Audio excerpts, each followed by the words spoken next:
Bem, olá pessoal de novo. Nessa aula a gente vai começar a falar da composição e textura do solo e também já vou aproveitar e já falar dos próximos tópicos que são armazenamento de água no solo e medição da umidade do solo também. Tá? Então vamos falar um pouquinho do solo em si, depois a gente parte para o armazenamento, digamos assim, da água no solo, tá? Então, de modo geral, o solo ele é composto por duas partes, né? Tem uma parte que é a parte sólida, como né, nessa figura aqui você tem argila, silt e areia, né? Cada um tem o seu tipo de material sólido. E entre material sólido você tem os poros, né? Então, a muito grosso modo, tá? Você tem mais ou menos metade do solo é composto por material sólido e a outra metade é composto pelos poros. Claro que você vai ter variação nos solos argilosos e solos mais arenosos, né? A gente sabe que a gente vai ter uma certa variação, tendências, né? Mas de modo geral, mais ou menos meio a meio, tá? E a parte sólida em si, em sua maior parte, elas são minerais, né? Então, mais ou menos 85% são materiais minerais. O resto, principalmente na parte superior, são material orgânico, né? Plantas mortas, animais mortos, esse tipo de coisas. E também seres vivos, que é mais para baixo, né? Bactérias, fungos, raízes, insetos, vermes e assim por diante, tá? Então, em termos de composição do solo, é mais ou menos isso que a gente precisa saber por enquanto, tá? E agora a textura do solo, que é bastante relevante para a gente, porque ela está bastante associada com a capacidade de infiltração daquele tipo de solo.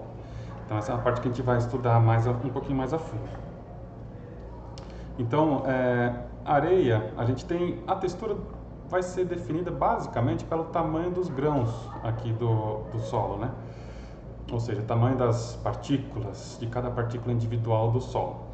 Então a gente tem a argila, que são solos que têm menos do que o tamanho das partículas é menor do que 0,002 milímetros, ou seja, 2 microns, né?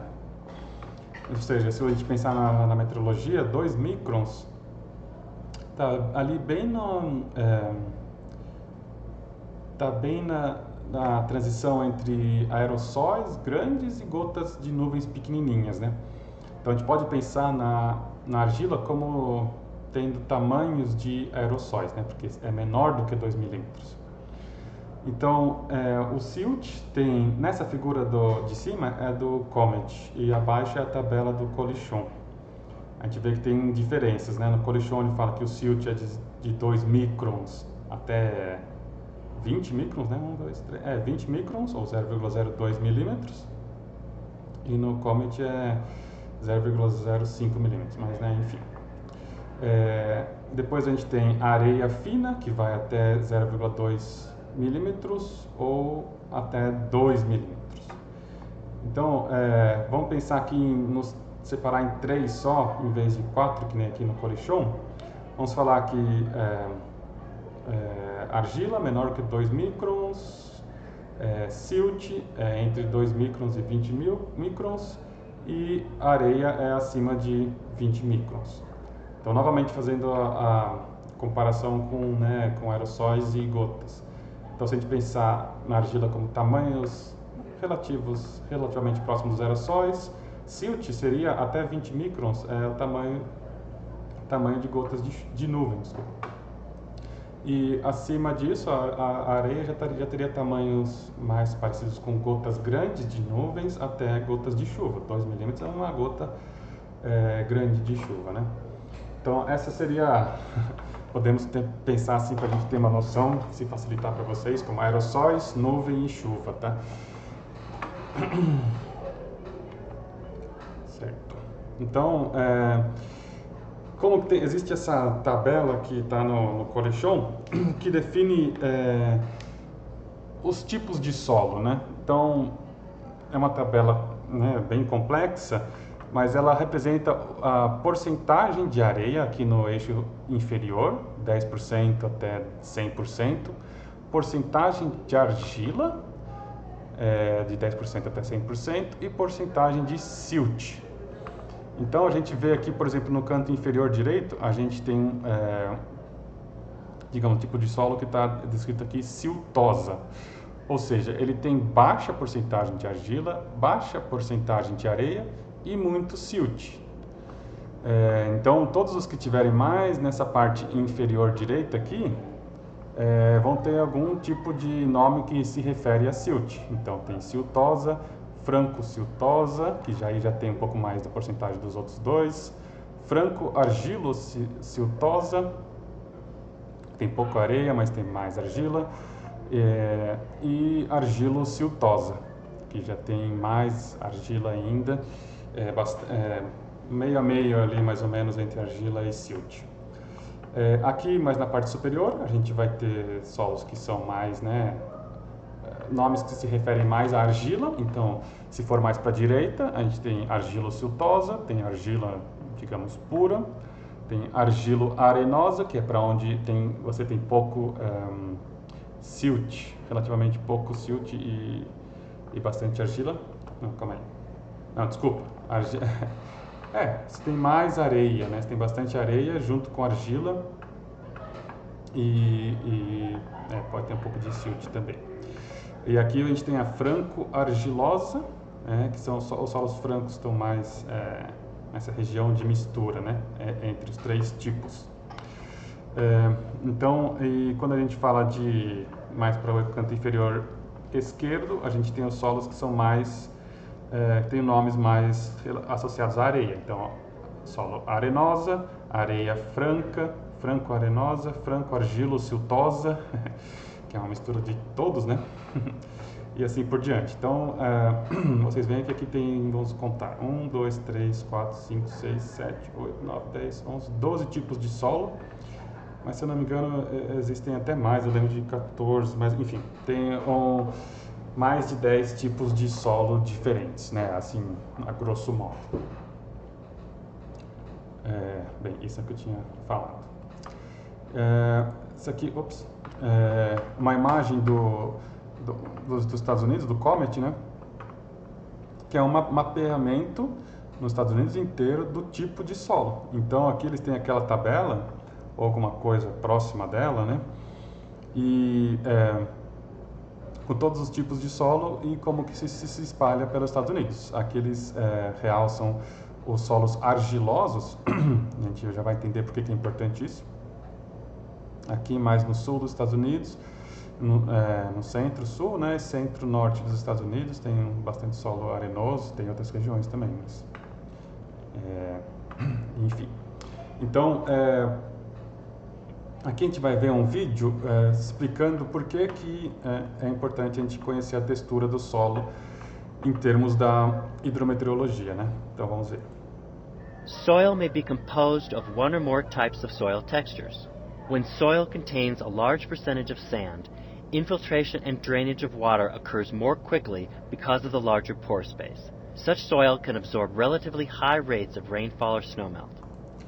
Foi uma pausa aqui, porque eu lembro em aula que eu falei que o solo arenoso, ele é menos poroso, porque ele tem menos volume total de poros, né? Os poros deles são grandes, individualmente falando, mas em número reduzido, isso faz com que eles sejam menos porosos, ou seja, tem menos volume total de poros. Aqui ele está falando que tem maior espaço poroso, ou seja, isso é mais associado ao tamanho do poro em si, porque se você tem mais espaço entre as partículas de sólidas do solo, então você tem mais espaço para a água infiltrar.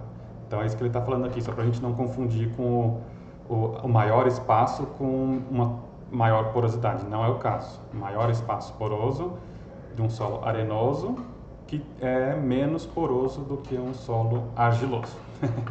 Espero que tenha ficado claro aí. Soils with a relatively high percentage of clay will have smaller pore space and correspondingly lower infiltration rates. Therefore, soils dominated by clay are less capable of absorbing high rainfall rates. Silt has a particle size between sand and clay. Soils with a high percentage of silt will have higher infiltration and drainage rates than clay, but not as high as sand. Consequently, tá, então só vamos voltar um pouco aqui. Tá, então o que eles mostraram, os mapas que eles mostraram é a porcentagem de areia, silt e argila nos Estados Unidos, né? Então é como se eles pegassem aqueles eixos individuais daquele triângulo. Então, solos que têm mais porcentagem de areia, como aqui no que eles mostram aqui, eles vão ter esse maior espaço poroso, ou seja, vai ter maior capacidade de infiltração. Então, eles aguentam mais, uma taxa de precipitação maior antes de gerar escoamento superficial, né? Dado que o solo não esteja saturado, né? E o mesmo para porcentagem de argila. Nesse caso, o espaço poroso é menor, então a água vai infiltrando lentamente pelo solo. Ou seja, se você já tem uma chuva moderada, por exemplo, você já vai ser capaz de ter o excedente de infiltração lá, porque aquele solo tem uma baixa capacidade de infiltração. Então lembra que solos é como se fosse um solo mais compactos ou que teve queimadas ou qualquer coisa do tipo, que levaria o solo a ser mais parecido com a argila, por exemplo, né? Que tem menos espaço poroso. Então, nesse caso, é mais propenso a gerar a mesma taxa de precipitação. Nesses casos, nesse tipo de solo argiloso, geraria maior escoamento superficial do que num solo mais arenoso. E depois ele fala do silt, que nada mais é do que o caso intermediário. Então, ele vai ter uma capacidade de infiltração que maior do que a argila, né, os solos argilosos, mas é também menor do que os solos arenosos. Espero que tenha falado na ordem certa. Enfim, tá, é o caso entre o argiloso e o arenoso. Filtration and drainage. Vamos ver o que tem depois. Consequently, clay soils may result in greater surface runoff than sandy or silty soil during intense rainfall or rapid snowmelt. Sandy soil will generally produce the least surface runoff. Soil texture information can assist with anticipating potential water storage and runoff. Keep in mind, of course, that it is still important to consider specifics of the situation, such as soil moisture content and the rate of rainfall or snowmelt. For example, if the soil is saturated, as shown here, surface runoff will occur regardless of the soil texture. Although it may seem counterintuitive, the small pore spaces of clay add up to more total Espera um pouquinho, eu queria comentar uma coisa fall or aqui. snowmelt. Então, o que ele está falando aqui é que solos mais arenosos, então, vão ter, de modo geral, menos escoamento do que solos mais siltosos ou argilosos, por conta da capacidade de infiltração, né? Mas, né, se o solo já saturou, então a textura do solo para de ser importante. Então, a partir do momento que uma chuva durou muito ou você tiveram muitas chuvas seguidas, não interessa mais o tipo de solo. O que importa é a chuva, ela que vai determinar o escoamento superficial. E outra coisa, quando você está aqui com solos não saturados, a gente tem que considerar também a intensidade da chuva, né? Porque se for uma chuva muito fraca, ela pode não gerar escoamento em nenhum dos três casos. Né? E se for uma chuva um pouco mais forte, ela pode gerar escoamento superficial no solo argiloso, mas não nos outros dois, e assim por diante, né? Então, só para ter em mente que a gente precisa levar em consideração as situações específicas de cada região, do histórico de regime de chuvas na região e tudo mais. Tá? E aqui ele vai falar Surface runoff will occur regardless of the soil texture. Although it may seem counterintuitive, the small pore spaces of clay add up to more total void space than the fewer number of large pore spaces in sand. Consequently, in light rain or slow snowmelt, clay may be able to hold more water than sand. However, water drains water than sand. Esse ponto é importante. Então, são duas coisas, né? A taxa de capacidade de infiltração que é o quão rápido a água pode passar da superfície do solo para dentro dele, certo? Mas depois que ela entra, a gente tem o volume dos poros. Então eu falei que o solo arenoso é menos poroso porque ele tem menos volume total, ele tem um volume total de poros menor, somando os poucos poros grandes que ele tem, em comparação a um solo argiloso, que tem poros pequenos, mas muito numerosos, ou seja, mais poroso. O que quer dizer mais poroso? Se ele tem mais volume de poros, quer dizer que no final das contas ele suporta um volume maior de água também, porque poro é espaço, é ar no meio do solo. Então, se um solo argiloso tem maior volume de poros, ele vai ser capaz também de reter um maior volume de água quando ele estiver saturado, certo? Ou seja, vamos pensar numa situação que está chovendo fraco, como ele falou no vídeo. Então, o que vai acontecer nesses dois solos? Nenhum dos dois, a princípio, vai haver escoamento superficial, certo? Porque se for uma chuva fraca, está abaixo das duas capacidades de infiltração, não vai haver escoamento superficial. Mas o que vai acontecer? O solo arenoso, como ele tem menos volume de poros, ele vai saturar mais rápido do que o solo argiloso, certo? Porque ele não só a água infiltrou mais rápido e preenche um volume total menor no solo arenoso. Então isso faz com que o solo arenoso sature mais rápido, enquanto que o solo argiloso vai demorar mais tempo para saturar.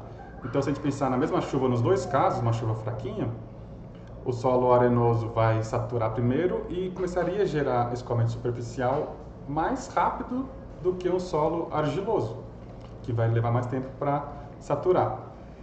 Então a gente tem que também ter em mente esse tipo de coisa. É claro que quando a gente está pensando em enchentes e alagamentos, né, a gente não está preocupado com chuvas fracas, de modo geral, né? Mas só para a gente ter uma noção, é importante ter esse conceito que o solo arenoso satura mais rápido e também desatura mais rápido também, né? Quando, por exemplo, depois que passou a chuva, ele vai perder aquela água que está dentro dele mais rapidamente do que um solo argiloso que está saturado, passou a chuva e começa a perder água, né? Então, o solo argiloso retém água por mais tempo também, né? Então, esses são os pontos que eu queria falar. However, water drains from clay soil more slowly than from sandy soils. So in successive rain events, clay soils may remain saturated between storms and therefore produce more runoff in the later rain events. É isso que ele falou. Como ele desatura mais devagar o solo argiloso, então ele pode, se houver uma chuva em sequência, ele vai gerar escoamento superficial mais facilmente do que um solo arenoso, nesse caso específico, tá? Mas então esse é o panorama, né?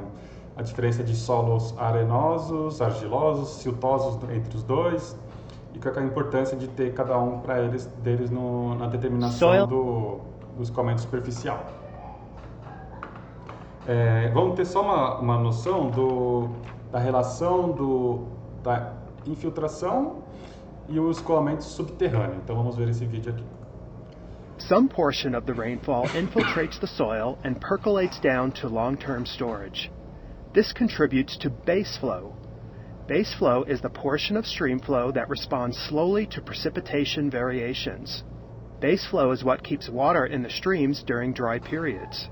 Of the remaining rainfall, some evaporates, some is stored in lakes and reservoirs, and the rest makes its way quickly to the stream channel along the surface or immediately below the surface. This is the excess precipitation or quick response runoff. Quick response runoff is sometimes called direct runoff or quick flow. The unit hydrograph represents the excess precipitation or quick response runoff. Então, aqui é aquele gráfico, hidrograma que a gente fez em aula, né? Que separa o escoamento superficial em azul do escoamento subterrâneo em verde.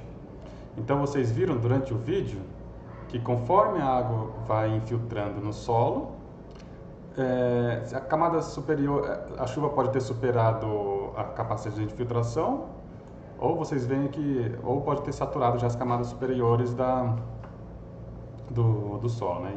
Independente do caso, você vai ter um escoamento superficial que vai chegar antes no rio.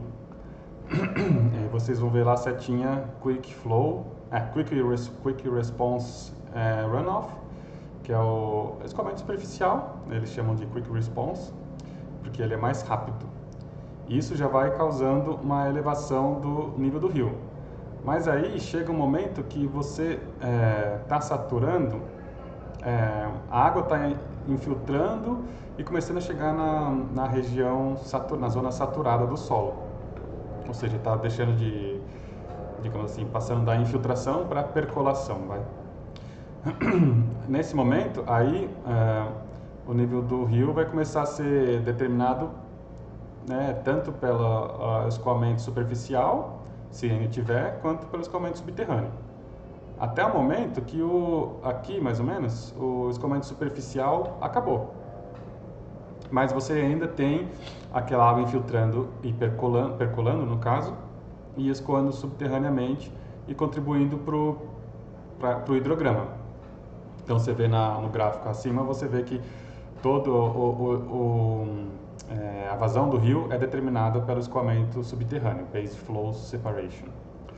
Tá? Então, a partir desse momento, o rio está sendo abastecido somente pelo escoamento subterrâneo, que é o escoamento basal, quando você tem períodos de estiagem, por exemplo.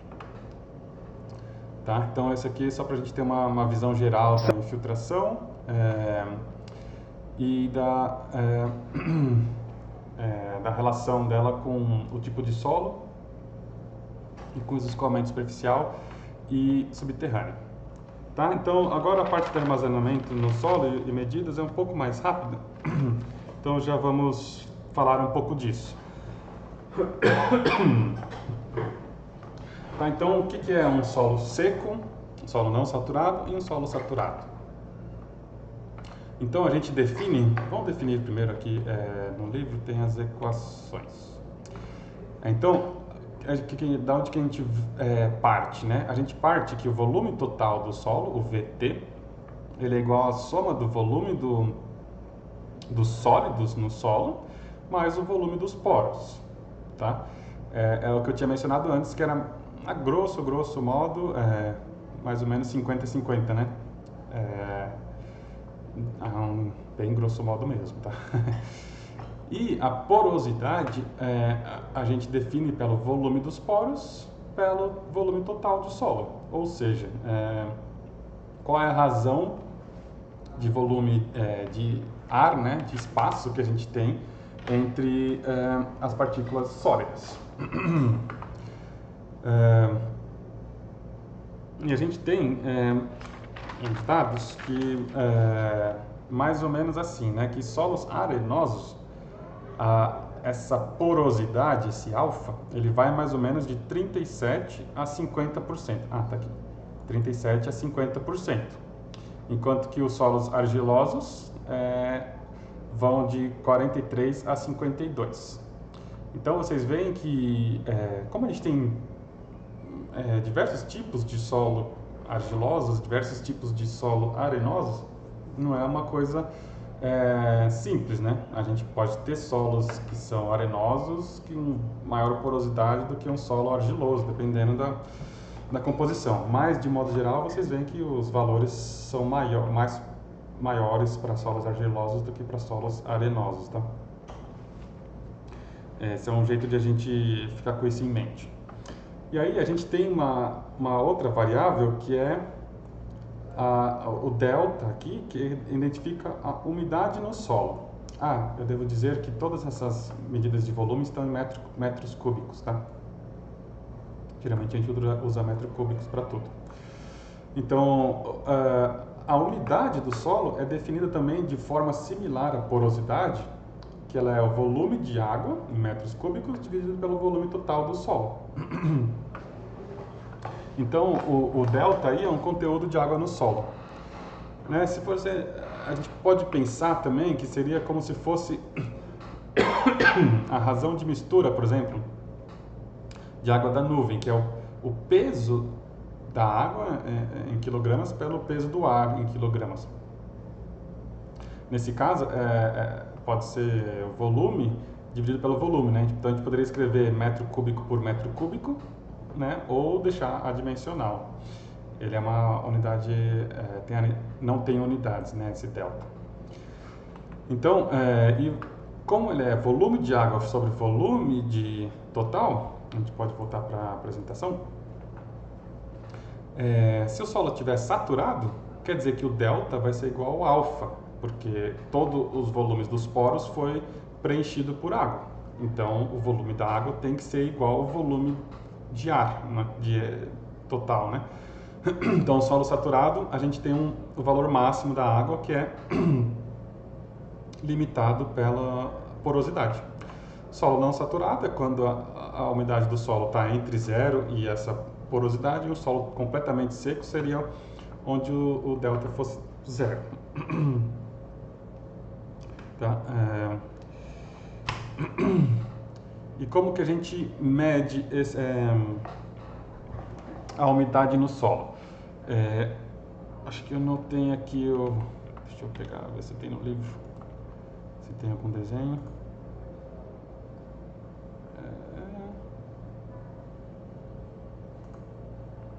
Não tem, tudo bem. É sobre a medição de umidade, né? A gente tem um método que chama método gravimétrico, não é esse da figura aqui, vou até tirar para não ter dúvida. Então, como que a gente faz? O jeito mais, digamos assim, direto de medir a umidade no solo é você coletar um volume de solo específico, aí você pesa esse volume de solo, depois você seca totalmente esse solo e pesa de novo. Então, a diferença entre o solo que você pesou inicialmente e o que você pesou depois vai ser o peso de água. Né? Porque tem acho que a equação aqui tem, pelo menos. Aqui. Essa equação aqui. A umidade do solo é dada pelo peso do solo úmido menos o peso do solo seco. Desculpa, peso? Isso, é massa em quilograma. Dividido pela densidade, no caso da água, vezes o volume total. Então, densidade vezes o volume daria 1 quilogramas aqui, né? Aí aqui em cima seria quilograma menos quilograma, então também é adimensional. Então é só uma forma de você medir isso, né? A vantagem é que é o método mais direto que se tem, você não precisa inverter sinal eletromagnético, não precisa fazer nada, você simplesmente tem um resultado. Por outro lado, ele é destrutivo, você precisa destruir o solo, pegar uma parte dele para fazer esse tipo de medida. Então é aquele tipo de coisa que é uma medida boa para você fazer como referência, mas não deve ser a única utilizada, não é o ideal, né? Porque senão você vai causar muita destruição.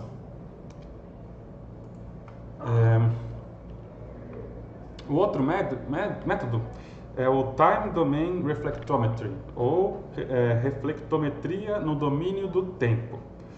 O que ele faz nesse método aqui? Ele tem dois cabos metálicos que você coloca dentro da Terra e gera um pulso entre eles, né?